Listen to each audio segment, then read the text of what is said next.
दुःखातली गोष्ट आहे की ही निवडणूक आज आपल्या समोर आली आहे.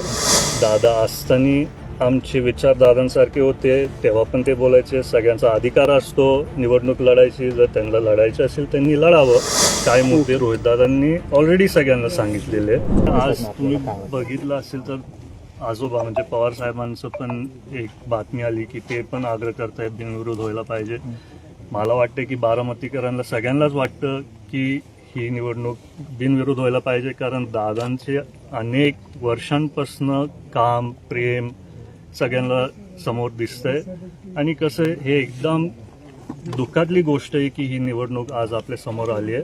त्याच्यामुळे मला वाटतंय की सगळेच बारामतीकर दादांचं कुटुंब असून त्यांच्या पण मनात भावना आहेत की ही निवडणूक निवडणूक बिनविरोध होण्यासाठी म्हणजे अनेक प्रयत्न झाले किंवा लोकांच्या मनात देखील निवडणूक ही बिनविरोध परंतु कुठेतरी काँग्रेसने काल उमेदवार देणार असं ठरवलेलं आहे. कुठे चर्चा वरिष्ठ पातळीवरती चालू आहे का जेणेकरून ही निवडणूक बिनविरोध? आता मला पण कालच कळालं की काँग्रेस म्हणजे नाही, आधी कळालं की काँग्रेस लढणार आहेत पण त्यांनी त्यांचे उमेदवार नाही दिले. आज मला कळालं की आज संध्याकाळी देणार आहेत. तर तसे काही खूप घडामोडी होत आहेत. त्याच्या संदर्भात आपले वरिष्ठ नेते त्या लोकांशी बोलतील आणि जर आमची कुठे गरज पडली तर आम्ही पण त्यांना सांगू. मेळावा घेताय, आज मेळावा घेताय, काय आवाहन करणार? मेळावा नाही आहे, आज आमची बैठक आहे, आमच्याच पक्षाची बैठक आहे. ते आम्हाला काय दादा नसण्यापासून आज ही पहिली बैठक आहे आणि काय आपल्या पदाधिकारी सहकारी महाराष्ट्रातलेच काही आपले पक्षातले लोक असतील त्यांचे काय भावना असतील ते समजून घ्यायला आज ही बैठक ठेवली आहे. माझे काय भावना असतील मला त्यांच्याशी बोलायचं म्हणून ही बैठक घेतली आहे. दादा सोमवारी उमेदवारी अर्ज दाखल करताय, कोण कोण उमेदवार अर्ज दाखल करण्यासाठी येणार आहे आणि कशा पद्धतीचं नियोजन असणार आहे?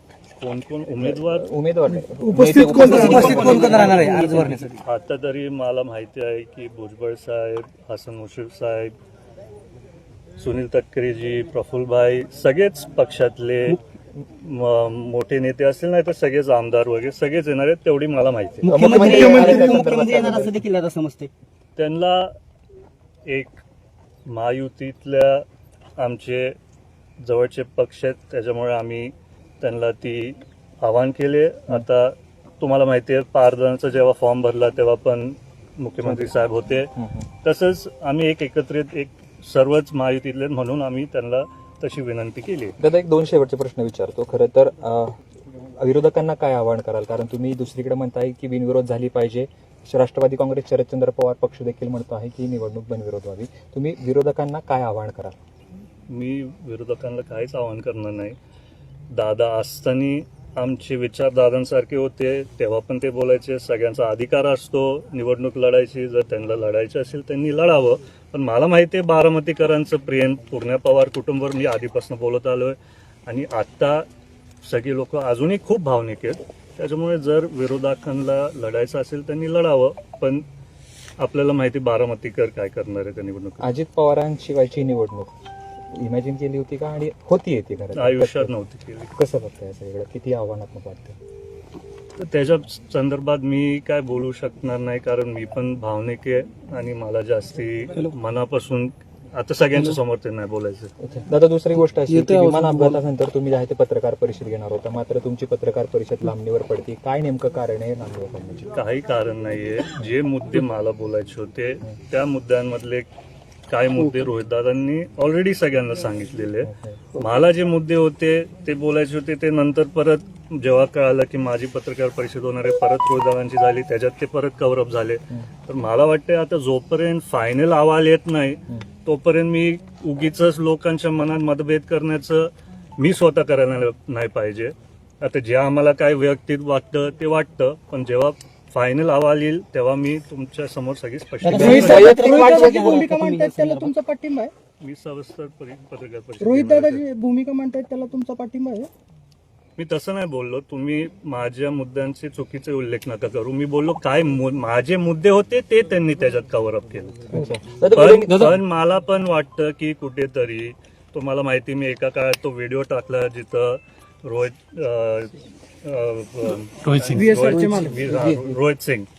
रोहित सिंग त्याच्यात झोपलेले होते आणि त्याच्यात पण मी आग्रह केलं की जर असा अपघात झाला तर आता तुम्हाला मला एक प्रश्न विचारायचा आहे जर एक बिल्डिंग पडली तर त्या बिल्डिंगच्या मालकला तिथं अटक करतात, त्यांच्या इंजिनियर्सला नाही करत. एका रेस्टॉरंटला आग लागली तर रेस्टॉरंटच्या मालकांना अटक करतात. तर जर असा अपघात झालाय तर त्यांच्यावरती अटक व्हायला पाहिजे जोपर्यंत पूर्ण व्यवस्थित कारवाई होत नाही. हीच माझी मागणी. दादा विलीनीकरणाची चर्चा पुन्हा एकदा होण्यास सुरुवात झालेली आहे. काय सांगाल? कारण दादा असताना देखील मोठ्या प्रमाणात चर्चा झाली होती. आता पुन्हा एकदा अनेक नेते विलिनीकरणाची चर्चा होती, या संदर्भात राष्ट्रवादीची भूमिका काय आहे किंवा तुमची वैयक्तिक कुटुंब म्हणून भूमिका नाही, काय? माझं वैयक्तिक त्याच्यात काय नाही. मी खूप छोटा आहे. त्याच्यात काय असेल, वहिनी असतील, पार्थ असतील, बाकीचे ज्येष्ठ नेते असतील पक्षातले, ते ठरवतील. तुम्हाला असं वाटतं विलिनीकरण व्हावं? मला वाटतंय की आम्ही कुटुंब म्हणून सर्वच एकत्र राहावं. कारण तुम्हाला माहिती आहे, जेव्हा दादा आपल्याला सोडून गेले पूर्ण पवार कुटुंब एकत्रित होतं. आजही आम्ही एकत्र आहे, आम्ही एकमेकांशी बोलतो. राजकारणातला भाग त्याच्याबद्दल मी जास्ती संभाषण करणं मला एवढं योग्य नाही वाटत. ते आपल्या पक्षातले वरिष्ठ नेते बोलतील.